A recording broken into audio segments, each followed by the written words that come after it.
Good morning guys! Camping ulit tayo. Time check. It's 7 o'clock ng umaga. Sama ulit kayo sa amin. Okay guys, andito na kami ngayon sa bilihan ng mga kahoy. Bakit kami bibili ng kahoy? Siyempre, kailangan namin to para sa pag-bonfire namin mamaya. Magka-camping kasi ulit kami. Sabi ko nga kanina.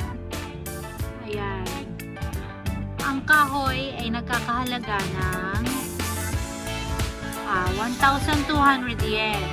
20 kilos yun guys. 20 kilos. 1,200 yen sa pera natin sa Pinas. Ang hirap kwentahin, wag na lang.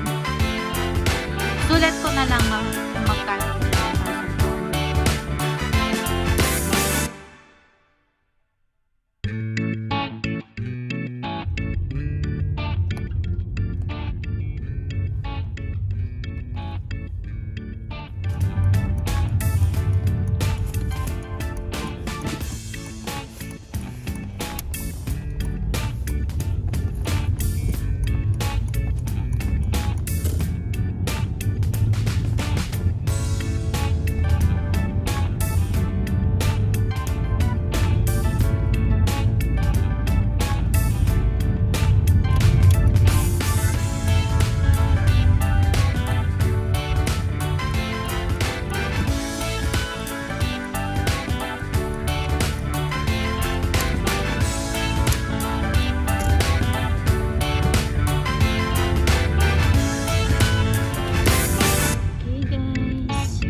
Na kami sa lugar ng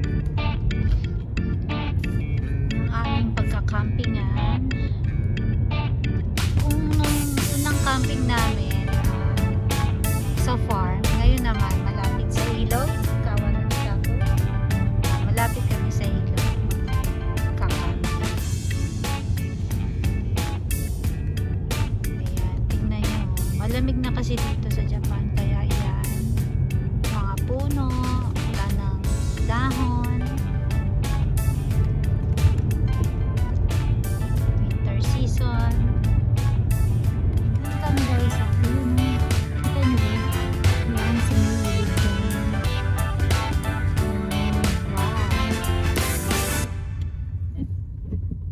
ganda ng kapaligiran. Katulad nung una, syempre dito kami magka-camping. Yan, dyan. Yun nga, sabi ko nga nung una, syempre meron na kaming experience. Kung yung una nagluto kami pagtapos namin magtayo ng tent, ngayon hindi. Bumili na kami ng obento. Ayan, bumili na kami ng pananghalian namin kasi ano na 10:30 na ngayon.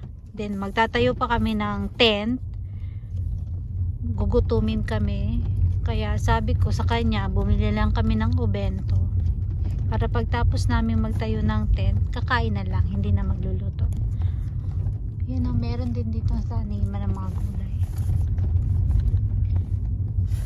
Tahimik na lugar. Ayun.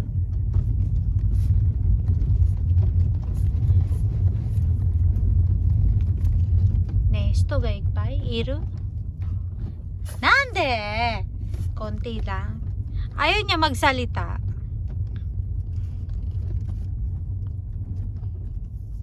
Ayan. May mga nakatira din dito kaya hindi nakakatakot mag-camping. Dangkad dari ka sundero iru ne. Chikako ne. De park wa kochi? Tatanong ko siya, may nakatira din pala dito. Tapos, saan kami magpa-park? Ay, hindi pala parking yun dito guys.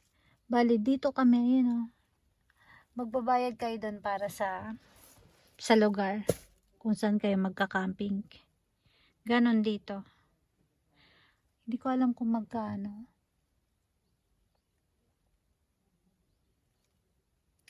Ang oras nila dito, hindi ko mabasa. Ang out namin bukas is 11 o'clock daw ng tanghali. Doon sa dati naming pinuntahang lugar, hanggang alas 3 pwede kayo doon. Dito, mas maaga kayong mag-out.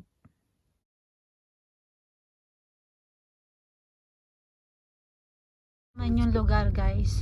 Ano? Oo. Ginagawa daw to. Ayan, sabi niya. Yung lugar, mukhang hindi naman siya, anong tawag dito? Nakakatakot. Mukhang panatag naman. Dito magpa-park. Yung iba nagliligpit na, pauwi na.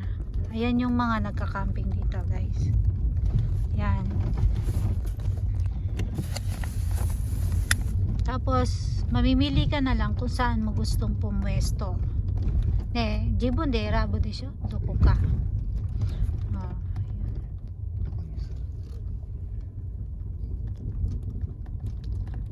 Pumipili kami ng lugar kung saan mas maganda. Saan mas magandang pumesto. Doon, mahal ko yan. Ayun o, yun. Ayun. Aso na no? Sabi niya, mas gusto niya daw doon banda sa lugar na yan. Kuko de, oh. Ayan o, kuko. Yan, dyan. Korenani, lodge house, Naru. Titingnan niya yung lugar, guys, kung saan daw mas magandang pumesto. Parang naalala ko yung lugar na ganito sa kinalakihan kong lugar. Ayan o, meron ginagawa. Kaya yung gustong ayos sa tent, pwede sa ganyan. Yan. Din kami galing kanina. Yun.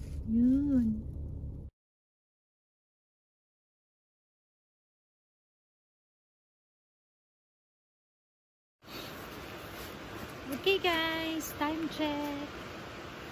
Mag-alauna na ng hapon.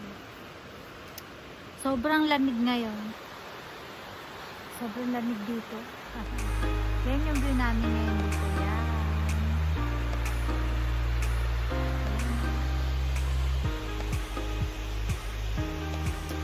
Tapos nagpapapoy na rin kami. Yan. Sobrang lamig kasi ngayon. Hindi ko mapakita sa inyo yung mga kapitbahay namin kasi maulan.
Day camp da.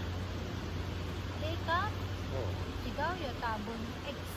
多分延長できるんじゃない？長く。で、ステーション。Day camp. Day campでそのわさわさ。Oo, siyempre. 何時と思う？まだ早いよ。Day camp 会。違う。だから契約が多分違う。違うの、10時までだ。ここ長くできない？できない。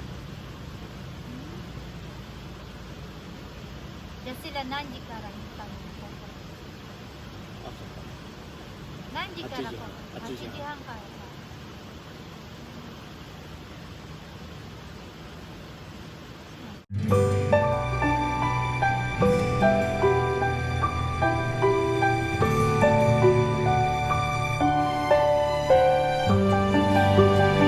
Okay guys, papagabi na.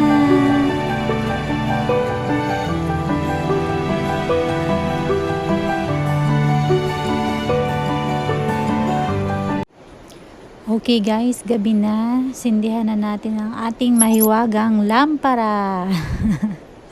Para may ilaw tayo. Para hindi madilim. Ayan na. Naririnig nyo ba guys yung lagaslas ng tubig sa ilog? Lakas no? Talagang feel na feel mong nasa tabing ilog ka.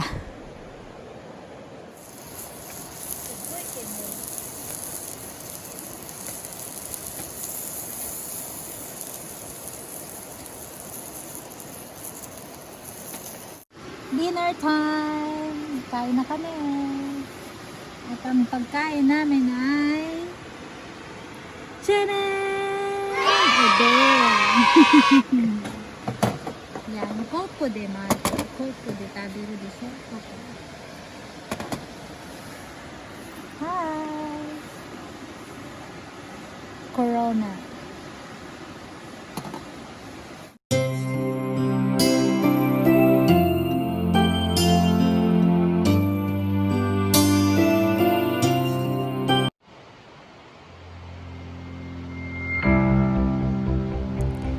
Morning guys!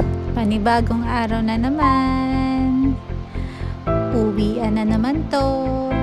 Ligpitan na naman ng tent. At ito ang view sa umaga. Yan. Tulad ng dati, tulog pa sila. At sobrang lamig. Kaya magpainit muna tayo.